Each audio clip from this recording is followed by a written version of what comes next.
En Occident, on entend très souvent que méditer veut dire faire le vide.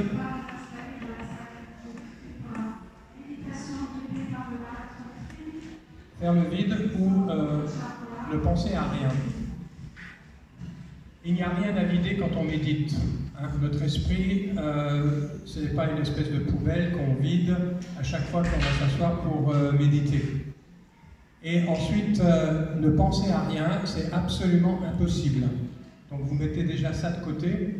On ne médite pas pour ne penser à rien. La conscience mentale fonctionne, donc nous pensons. Et il y aura toujours des pensées, même lorsque nous méditerons. Chercher à méditer pour ne pas avoir de pensée, c'est un petit peu comme si, alors que la conscience visuelle fonctionne, eh bien, nous cherchions à ne pas voir par la méditation. Donc c'est impossible. Voilà. La base de la méditation, c'est, on traduit en tibétain shiné ou samatha, c'est-à-dire le calme mental.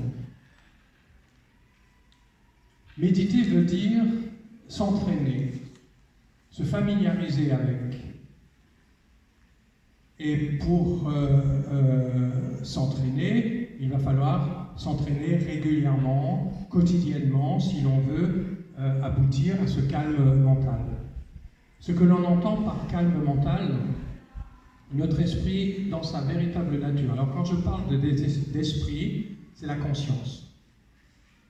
La conscience, par définition, par nature, est calme. Elle est en paix.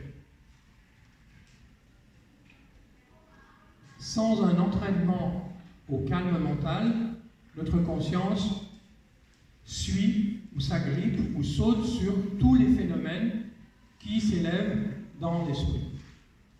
Les phénomènes sont les pensées, mais les phénomènes sont aussi les sensations. Par exemple, la sensation d'avoir chaud. Aujourd'hui, c'est clair, une sensation que je pense dont on fait tous l'expérience.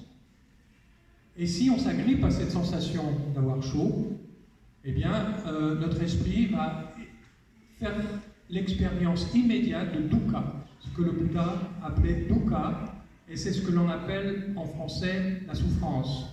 Mais dukkha a un sens plus large que la souffrance physique ou la souffrance morale. Dukkha, c'est aussi l'insatisfaction, la frustration, l'état désagréable. Il fait chaud, c'est désagréable, eh bien je fais l'expérience de dukkha.